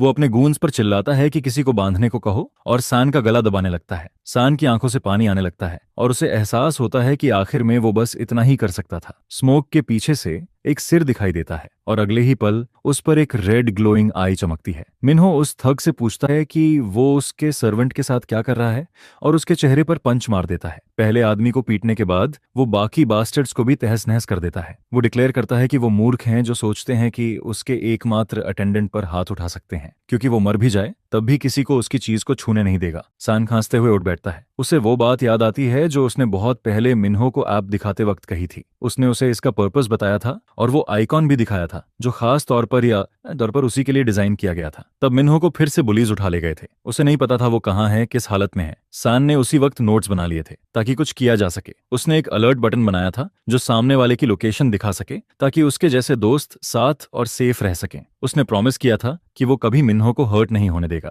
पुराना मिन्हो उसका थैंक्स करता है और प्रॉमिस करता है कि वो सबसे पहले ऐप डाउनलोड करेगा। करंट मिन्हो उसे ग्लोइंग वार्निंग बटन दिखाता है और पूछता है कि क्या उसने जानबूझकर ये भेजा था। सान की आंखों से आंसू गिरने लगते हैं और वो सिग्नल समझने के लिए उसका शुक्रिया अदा करता है। वे बिल्डिंग के बाहर चलते हैं जहां स्ट्रीट जी को हैंडल कर रही होती है। एक ही पल में जी खुद को छुड़ाकर भाग जाती है। मिन्हो डीमन फॉलोअर से कहता है कि ठीक है, क्योंकि उनके पास मौजूद नॉइंग फ्लावर्स पहले ही वैनिश हो चुके हैं। साइड में योंजू फायर डिपार्टमेंट को अलर्ट करती है, आग के लिए कॉल करती है और नोटिस करती है कि मोंगू के बॉडी से डार्क एनर्जी निकल रही है जो पेड़ के नीचे अनकॉन्शियस पड़ा होता है। गली में वापस सैन डीमन गर्ल को नोटिस करता है जो लगातार मिन्हो का पीछा कर रही होती है। वहीं हमारा बॉयज अपने थॉट्स में खोया रहता है, ये रियलाइज करते हुए कि वो बास्टर्ड रैनबे और उसका अंकल उसे यूज कर रहे हैं। घर पहुंचकर सान मिन्हो की हालत को लेकर वरीड होता है और उसे कम से कम हॉस्पिटल जाने की सलाह देता है। लेकिन हमारा बॉय पूरा टैंक है, उसे किसी पैचअप की जरूरत नहीं होती। फोर आइज इस बात से बहुत खुश होता है कि उसका बडी आ गया, भले ही उसने SOS बस यूं ही टैप किया था। बेसिकली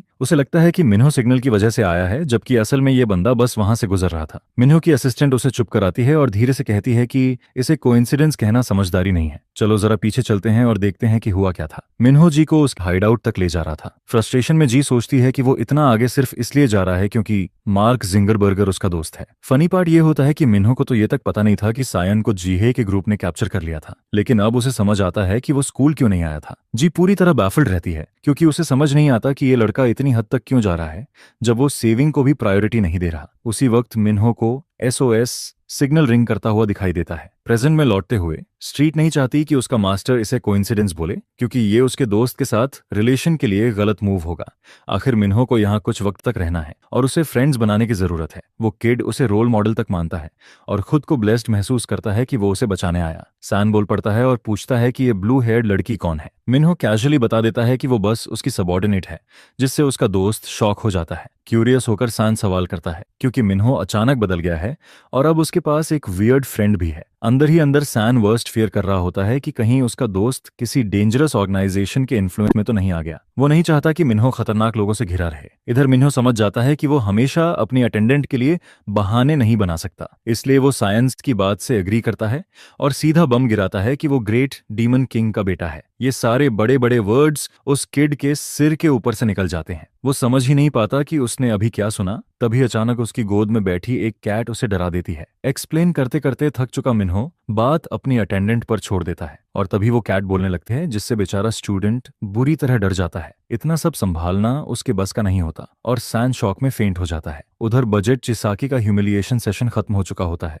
और अब उसे अफसोस हो रहा होता है कि वो अपने टारगेट को पहले क्यों नहीं मार पाया। एक फिगर उस कार के पास आता है जहां उसे रखा गया था और एक पुलिस ऑफिसर को तुरंत सुला देता है। वो यंग म्यू की हालत पर पिटी करता है, जो अपनी गलती की वजह से अपने मास्टर के सामने फट पड़ा था। लॉर्ड बावर उसकी एक नहीं सुनता और उसे किसी और जगह प्रॉपर कॉन्वर्सेशन के लिए ले जाने का इरादा करता है। इसी दौरान आसपास के पुलिस ऑफिसर्स को डिस्ट्रीब्यूटर्स के कंप्लीट टेकडाउन की रिपोर्ट्स मिलती हैं। सबसे बड़ी चिंता ये होती है कि जो ड्रग्स मिली हैं वो ड्रग एडमिनिस्ट्रेशन अथॉरिटीज से अप्रूव्ड भी थीं। बच्चों तक इतने डेंजरस ड्रग्स अब्सर्ड क्वांटिटी में पहुंचाना बेहद अलार्मिंग होता है। लेकिन जब फीमेल ऑफिसर मुड़ती है तो उसे डिटेक्टिव चा जमीन पर पड़ा दिखता है। वो भागकर उसके पास जाती है और कार के अंदर चेक करती है और शॉक में पता चलता है कि कैप्टिव एस्केप हो चुका है। दूसरी जगह लॉर्ड बावर अपने फेलियर चाइल्ड को लाता है। यंग म्यू सेकंड चांस की भीख मांगता है, ये मानते हुए कि अगर उसे और ड्रग मिल जाए तो वो अपने टारगेट को जरूर मार सकता है। उसका मास्टर उसका मजाक उड़ाता है कि उसने उन फ्लावर्स की वैल्यू नहीं समझी जिन्हें उसने जला दिया। लॉर्ड बावर ने उन फ्लावर्स के लिए इंसानों को होस्ट बनाने में बहुत मेहनत की थी। उसे अपने सर्वेंट्स की यूजलेसनेस से भी निराशा होती है, जिन्होंने उसके फ्लावर्स बर्बाद कर दिए। यंग म्यू फिर से मौका मांगता है, कार्मा के साथ काम पूरा करने का प्रॉमिस करता है। बावर एक फ्लावर सीधा उसकी आंख में घुसा देता है, जिससे वो दर्द में चीख उठता है। लेकिन यह सिर्फ शुरुआत होती है क्योंकि उसका मास्टर उन्हें ब्लड में स्वॉन ओथ याद दिलाता है। अब लॉयल्टी साबित करने का एक ही तरीका बचता है, फ्लावर्स के जरिए। लेकिन यंग म्यू इतना चिल्ला रहा होता है कि बावर की बात सुन ही नहीं पाता। अब देखते हैं जी क्या कर रही है। वो कॉइन वॉलेट चुराकर भागने की कोशिश कर रही होती है, लेकिन उसे वॉलेट मिलता नहीं और वो एक ऐसे लूनेटिक से टकरा जाती है जिसने ड्रग ले रखी होती है। जी हैरान रहती है कि ये सब उसके साथ फिर क्यों हो रहा है, लेकिन ये फेयर भी लगता है क्योंकि उसने खुद इंसानों की टॉर्चर अलाउ की थी। वो आदमी मुश्किल से बोल पा रहा होता है, जिससे जी सोचती है कि उसने कितनी ज्यादा डोसेज ली है। दाईं तरफ देखती है तो उसे एक यूजेबल वेपन दिखता है, लेकिन उसकी एरोगेंस सेकंडों में खत्म हो जाती है जब वो आदमी ब्लेड सीधा उसकी साइड में घुसा देता है। जे दर्द में गिर जाती है, कुछ भी करने लायक नहीं रहती, जबकि पागलपन में डूबा वो आदमी बस और ब्लू रिबन मांगता रहता है। वो मैनिक एपिसोड में बेकाबू हो जाता है और जे खुद को संभालती है, ये समझते हुए कि उसे काफी जोर से लगा है। जो लड़की दूसरों को टॉर्चर करके मजा लेती थी, अब वही डर के मारे आंसू बहा रही होती है। ये सोचकर कि क्या उसका एंड ऐसे ही होगा, तभी उस आदमी के साथ कुछ होने लगता है। शैडो डेमोनिक एनर्जी निकलती है और उसके बॉडी से रंबी मैनिफेस्ट हो जाता है, ये सोचते हुए कि लवाइस इसे और ज्यादा हेट करेगा। जी उसे पहचान नहीं पाती और मदद की भीख मांगती रहती है, लेकिन रैनबी कोल्डली कहता है कि उसे अपना फेट एक्सेप्ट कर लेना चाहिए। हेल में जे जिंदगी के किनारे खड़ी कंफ्यूज्ड होती है, जबकि वो उसे अश्योर करता है कि वो उसका बॉडी वेस्ट नहीं करेगा। सीन शिफ्ट होता है और अंकल बार्किन को डीमन क्वीन आनियस समन करती है। लेडी आनियस तुरंत कंप्लेन करती है कि उसने उसके किडो के साथ प्रैंक प्लॉट किया, जिसे ह्यूमन वर्ल्ड भेजा गया है। लॉर्ड बार्किन बड़ी सी स्माइल के साथ कहता है कि उसका बेटा अब बड़ा हो चुका है और उसे इतना वरी करना बंद कर देना चाहिए। उसका भाई बताता है कि उसने लाविस को भेजने से पहले उसके बॉडी में ब्लड डीमन स्टोन फिट कर दी थी। ये सुनकर क्वीन और ज्यादा फ्रीक आउट हो जाती है और अपने भाई को डांटने लगती है। बार्किन पलटकर कहता है कि एक बार अपने बच्चे पर ट्रस्ट करो, उसे हर वक्त हवर मत करो। अनियस बताती है कि उसे दुनिया की इंस्टेबिलिटी की चिंता है। अगर ये रूमर फैल गया कि डीमन थ्रोन का सोल एयर ह्यूमन वर्ल्ड में अकेला है तो पूरी दुनिया केओस में चली जाएगी। लेकिन अंकल बार्किन बिल्कुल भी कंसर्न्ड नहीं होता, बल्कि ब्रैग करता है कि लड़का उसी पर गया है और उसकी कॉम्बैट एबिलिटी आसपास किसी से कम नहीं है। क्वीन फिर से गुस्से में आकर उसके सिर पर जोर से मार देती है और साफ दिखता है कि वो उसकी नॉनसेंस से तंग आ चुकी है। अपनी सिस्टर से अनॉयड होकर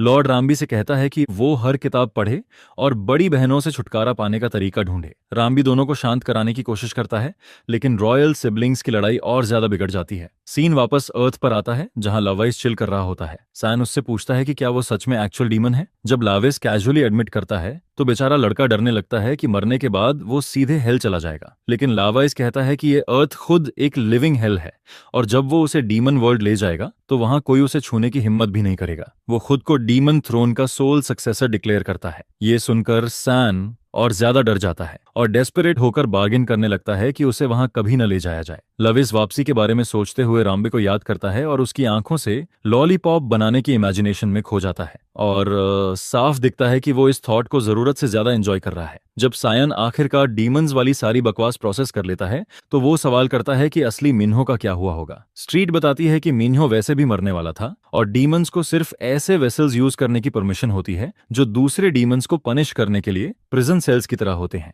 ये सुनकर बेचारा लड़का एंग्शियस हो जाता है और खुद को गिल्टी मानने लगता है कि तब वो एक दोस्त की तरह कुछ भी नहीं कर पाया। लवाइस ये नोटिस करता है और पूछता है कि वो अचानक इतना सैड क्यों लग रहा है।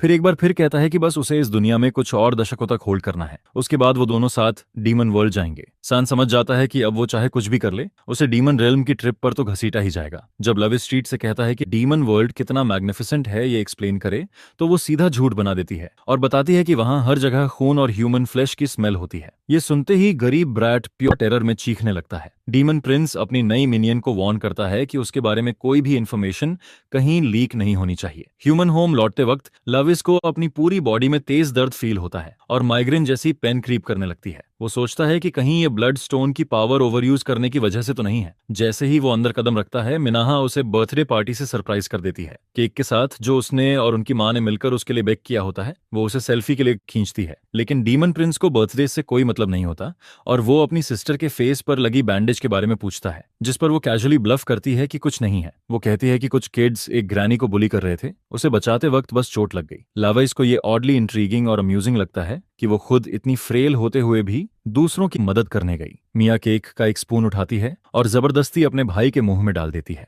डीमन स्वीटनेस को रेजिस्ट नहीं कर पाता और इंस्टेंटली उस टेस्ट से प्यार कर बैठता है। तब उनका स्टेपडैडी घर में घुसता है चिल्लाते हुए कि मेरल इलेक्शन की कैंडिडेट स्पीच के दौरान उस पर अंडे फेंके गए। वो रैंट करता है कि वो सबका मैसेकर करना चाहता है और गुस्से में अपने अटेंडेंट के फेस पर जोरदार पंच मार देता है। जब उसकी वाइफ उसे रोकने की कोशिश करती है तो अगली स्टेपडैडी जुंग ताइशिक उसकी तरफ भी झपटता है, उसे पंच मारता है और धक्का दे देता है। मिया अपनी मां को बचाने आगे आती है, लेकिन डैड यहीं नहीं रुकता बल्कि अपना गुस्सा केक पर निकालता है। वो चिल्लाता है कि उस पर अंडे फेंके जा रहे हैं और इधर उसका परिवार उन्हीं अंडों से केक बना रहा है। वो मीना को धक्का देता है और केक को पूरी तरह बर्बाद कर देता है। बच्चों की मां डेस्परेटली ताइशिक को रोकने की कोशिश करती है और याद दिलाती है कि आज मिन्हो का बर्थडे है, लेकिन स्टेप डैड झल्लाकर कहता है कि आज किसी भी बर्थडे को वो अप्रूव नहीं करता। वो अपने बेटे को गुस्से से घूरता है और वहां से स्टॉर्म आउट कर जाता है। लावाइस हालांकि अपना केक टूटते देख अंदर से जल रहा होता है। मिन्हो के स्टेप डैडी के लिए उसका ओपिनियन पूरी तरह बदल जाता है और वो उस आदमी को चिलिंग डेथ स्टेयर से घूरता है। उस शाम टेसिक अपने ऑफिस में चिल्ला रहा होता है क्योंकि वी युंगमू नाम का कोई बंदा अब तक उसका पैसा नहीं चुका पाया होता है। ग्रीडी डैडी के पास कैश कम पड़ रहा होता है जिसकी उसे असेंबलीमैन पार्क के साथ फोटो लेने के लिए जरूरत होती है ताकि वो खुद को प्रॉपर्ली एडवर्टाइज कर सके।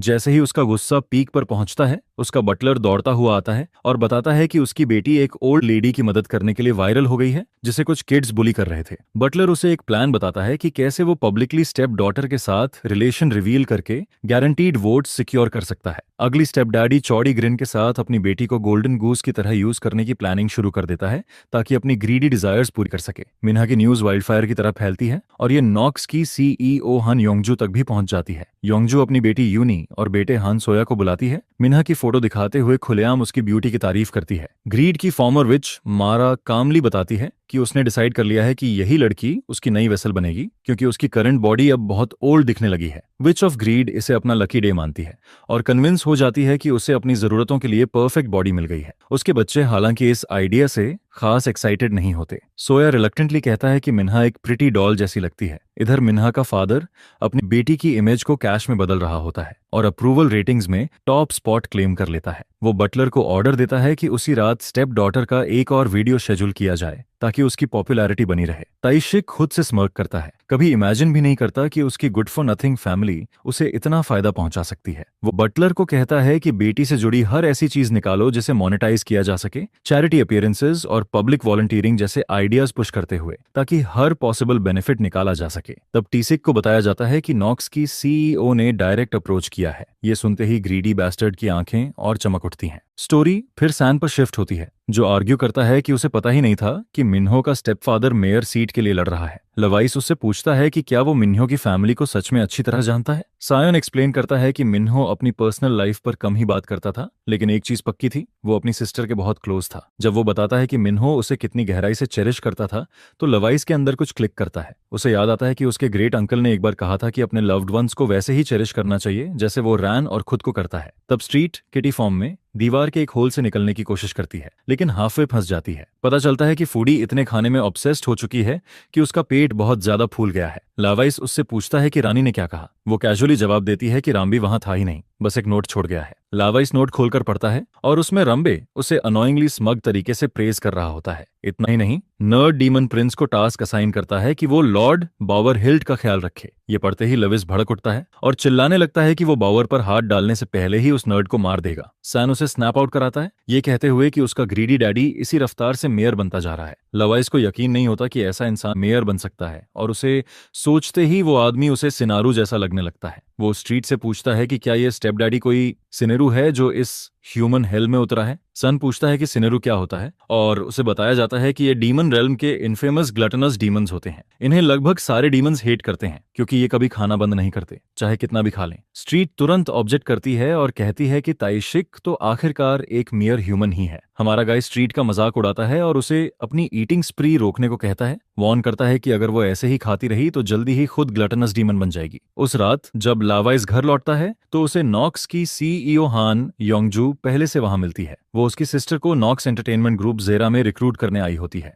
वो बताती है कि वो मिन्हा को ग्रुप के लिए डांसिंग सेंटर के तौर पर अपने अंडर काम करवाना चाहती है। उनकी मां ऑब्जेक्ट करती है, कहती है कि उसकी बेटी ने कभी सेलिब्रिटी बनने की इच्छा नहीं जताई, लेकिन ताइशिक तुरंत उसे कट ऑफ कर देता है, ये कहते हुए कि सीईओ के सामने बोलने की हिम्मत कैसे की। वो अपनी वाइफ की तरफ से माफी मांगता है और बात को हल्के में टालते हुए कहता है कि वो थोड़ी ज्यादा कंजर्वेटिव है। योंगजू सॉफ्टली उनकी मदर को कंफर्ट करती है और अश्योर करती है कि प्रॉपर अरेंजमेंट्स किए जाएंगे ताकि मिन्हा अपनी स्टडीज के साथ साथ नॉक्स में अपनी एक्टिविटीज बैलेंस कर सके। वो इसे once in a life time opportunity की तरह पेश करती है। वो आगे समझाती है कि अब टाइम्स बदल चुके हैं और आजकल सेलिब्रिटीज आसानी से अपने करियर के साथ साथ यूनिवर्सिटी भी अटेंड कर सकते हैं, जिससे ये सब बिल्कुल रीजनेबल और सेफ लगता है। जैसे ही स्टेप डैडी डॉक्यूमेंट साइन करके अपनी बेटी को प्रैक्टिकली सेल करने ही वाला होता है, मिन्हो अंदर से अनईजी और एंग्शियस फील करने लगता है। उसी वक्त सीईओ मिन्हो को वहां खड़ा देखती है और उसे भी ग्रीट करती है, पोलाइटली अपना इंट्रोडक्शन देती है। जब लावाइस उसे वापस ग्रीट नहीं करता तो बिग बैड डैडी तुरंत उसे रूड और एरोगेंट कहकर डांटता है, लेकिन सीईओ खुद बीच में रोकते हुए कामली कहती है कि आजकल किड्स का ऐसा बिहेवियर नॉर्मल है। लावाइस को याद आता है कि स्ट्रीट ने बताया था कि बॉडी का ओरिजिनल ओनर अपनी सिस्टर को कितनी गहराई से चेरिश करता था। यहीं से कहानी डीमन प्रिंस के पास में चली जाती है, जब वो अपने अंकल के साथ ट्रेनिंग कर रहा होता है। लॉर्ड बार्किन उसे बताता है कि दुनिया इविल फोर्सेस से भरी है जो हमेशा रूलर को गिराने की कोशिश करती हैं, और सक्सेसर होने के नाते उसे एक दिन अपने फादर गमोएर की विल कैरी करनी होगी। वो समझाता है कि फॉलोअर्स को एम्ब्रेस करना और प्रोटेक्ट करना कितनी बड़ी रिस्पॉन्सिबिलिटी है। लड़का आर्ग्यू करता है कि उसकी ओन स्ट्रेंथ ही काफी होनी चाहिए, जिस पर उसका अंकल हंसते हुए कहता है कि एक दिन उसका दिल लोगों की तरफ खिंच जाएगा बिना उसे रियलाइज हुए। बार्किन कहता है कि उस पॉइंट पर वो बदल जाएगा, लेकिन 100 साल से ज्यादा जी चुका डीमन चाइल्ड लवाइस इन बातों की कोई परवाह नहीं करता। प्रेजेंट में वापस आकर लवाइस आखिरकार मिन्हा के लिए स्टैंड लेता है और उससे ऑनेस्टली पूछता है कि क्या वो अपनी विल के खिलाफ इस मैस में फंसाई जा रही है। वो अश्योर करता है कि वो सब खुद हैंडल करेगा। मीना एक पल हेजिटेट करती है और उसके दिमाग में फ्लैशबैक आता है कि कैसे उसका स्टेप डैडी उनके फैमिली के साथ हॉरिबली बिहेव करता रहा है। उसे वो दिन याद आता है जब उसकी मदर को बेरहमी से पीटा जा रहा था, जब वो बच्चों को लेकर तैशिक से भागने की कोशिश कर रही थी। उसकी माँ ने गिड़गिड़ाकर भीख मांगी थी और मीना ने भी स्टैंड लेने की कोशिश की थी, लेकिन उनकी कोई बात मैटर नहीं करती क्योंकि उनके पास खुद को प्रोटेक्ट करने के लिए कुछ भी नहीं था। ये सब याद करते हुए मीना आखिरकार कहती है कि वो अग्री है, लेकिन एक स्ट्रिक्ट कंडीशन रखती है कि जो भी पैसा वो कमाएगी वो सीधे उसके नाम पर जाएगा। वो उस पैसे से अपने फैमिली को इस मेस से बाहर निकालना चाहती है। कॉन्सिक्वेंसेस से अनजान उसका फादर नर्वस होकर पसीना बहाता है, लेकिन सिचुएशन देखते हुए साथ देता है। कॉन्ट्रैक्ट साइन होने से पहले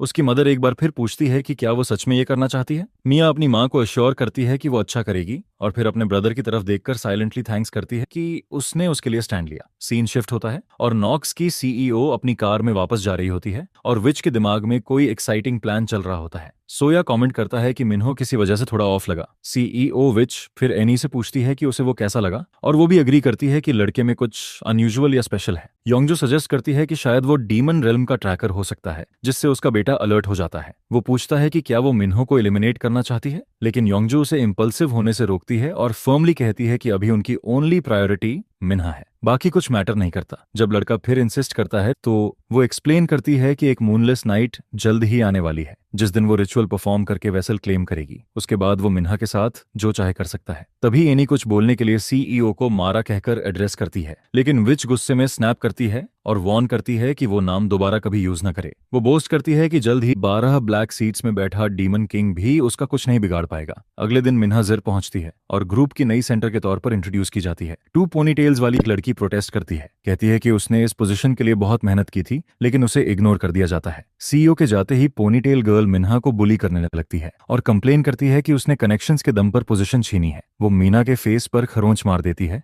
जिससे थोड़ा खून निकल आता है और ओपनली चैलेंज करती है कि देखे उसकी कनेक्शंस उसे कितनी दूर ले जाती हैं। सोया कैमरा से ये सब देख रहा होता है और उसे पूरा यकीन होता है कि जब उसकी मदर को पता चलेगा तो वो भड़क उठेगी। वो तुरंत अपनी माँ को बताता है कि हायान ने उसकी ब्यूटीफुल वेसल के फेस को नोच लिया है। ये सुनते ही लेडी पूरी तरह रेज से भर जाती है। इधर कहीं और हमारा डीमन प्रिंस अपने मिनियंस को समन करता है और बताता है कि उसकी सिस्टर को बुली किया जा रहा है। स्ट्रीट आर्ग्यू करती है कि नॉक्स बहुत फेमस है और अगर उसकी सिस्टर सही से खेले तो ह्यूमन वर्ल्ड में इजीली डोमिनेट कर सकती है। लावाइस एक्सप्लेन करता है कि वो इंटरफियर नहीं करेगा क्योंकि उसकी सिस्टर खुद ये चाहती है, लेकिन जो उसे ट्रिगर करता है वो सीईओ और उसके किड्स हैं। वो कहता है कि वो उनमें से किसी से भी मायाज़मा सेंस नहीं कर पाया, फिर भी सीईओ उसकी आंखों में आंखें डालकर देख रही थी। उसे शक होता है कि वो ह्यूमन के डिस्गाइज में डीमन हो सकती है। स्ट्रीट कहती है कि डीमन रेल्म से लंबे समय तक ह्यूमन वर्ल्ड में रहने पर डीमंस के लिए अपना मायाज़मा कंसील करना आसान हो जाता है और कॉशन से आगे बढ़ने को कहती है। वो डीमन प्रिंस को लोगों को ऐसे घूरने के लिए लेक्चर भी देती है और मानती है कि ह्यूमंस को स्टेयर करना पसंद नहीं होता। लावा इस टॉपिक वापस लाता है और इंसिस्ट करता है कि वो डीमन को पहचान सकता है, चाहे उसके पास अभी पावर्स ना हो। सैन उसका मजाक उड़ाता है, याद दिलाता है कि वो बावर को भी नहीं ढूंढ पाया था। रिडिक्यूल से अनॉयड होकर डीमन प्रिंस गुस्से में आ जाता है और स्ट्रीट को ऑर्डर देता है कि उसे डीमन रेल्म के इन्फर्नल ट्रेनिंग ग्राउंड्स ले जाए। वो इस बात से फ्यूरियस होता है कि ब्लड स्टोन की पावर यूज न कर पाने की वजह से लोग उसे लुक डाउन कर रहे हैं। वो स्ट्रीट से पूछता है कि क्या उसे अपनी स्ट्रेंथ रिकवर करने का कोई तरीका मिला है। स्ट्रीट नॉड करती है और कंफर्म करती है कि मिला है। इसके बाद वो उसे सीईओ और उसके ट्विंस की इन्वेस्टिगेशन का ऑर्डर देता है और सैन को साथ ले जाने को कहता है, उसे अपना अटेंडेंट नंबर 1 बुलाते हुए। इधर हायन सड़क पर चल रही होती है, उसकी आंखों से आंसू बह रहे होते हैं। तभी उसे कुछ सुनाई देता है और वो मुड़कर देखती है कि एनी तलवार लेकर उसका पीछा कर रही है। वो पैनिक होकर पूछती है कि क्या उसने कुछ गलत किया है और माफी मांगती है, ये कहते हुए कि वो बस एक पल के लिए गुस्से में आ गई थी। एनी एक पल भी वेस्ट नहीं करती और सिर्फ मिन्हा के फेस पर हल्की सी स्क्रैच डालने के लिए उसे ब्रूटली मर्डर कर देती है, ये कहते हुए कि उसकी मदर को ऐसा बिहेवियर बिल्कुल पसंद नहीं है। अब थोड़ा बैक स्टोरी। डीमन के पोजेस करने से पहले मदर एक हैप्पीली मैरिड वुमन थी जो किड्स होने के बहुत करीब थी। बैनिश्ड होने के बाद डीमन सीवर से निकलती है और उसे परफेक्ट वेसल समझती है। उसी रात वो उसके घर में घुसती है और जबरदस्ती उसके बॉडी में एंटर कर जाती है। वो प्रॉमिस करती है कि वो उसके होने वाले बच्चों का अच्छे से ख्याल रखेगी क्योंकि कम से कम वो सर्वेंट्स की तरह यूजफुल होंगे। बेड पर लेटी हुई वो पूरी साइको की तरह हंसने लगती है। उसका हस्बैंड आवाज सुनकर उठ जाता है और वही उसकी सबसे बड़ी गलती बन जाती है। पोजेस्ड वुमन उसे गला दबाकर खिड़की तक घसीट ले जाती है। शायद उसे लगा होगा कि कोई 50 शेड्स वाला सीन चल रहा है, लेकिन जब उसे एज पर लटकाया जाता है तब उसे समझ आता है कि वो फंस चुका है। इस बात से डिस्गस्टेड होकर कि उसे ऐसे फिलाती ह्यूमन के साथ रहना पड़ा जिसे वो कभी अपना हस्बैंड कहती थी, वो उसे बेरहमी से बालकनी से नीचे फेंक देती है।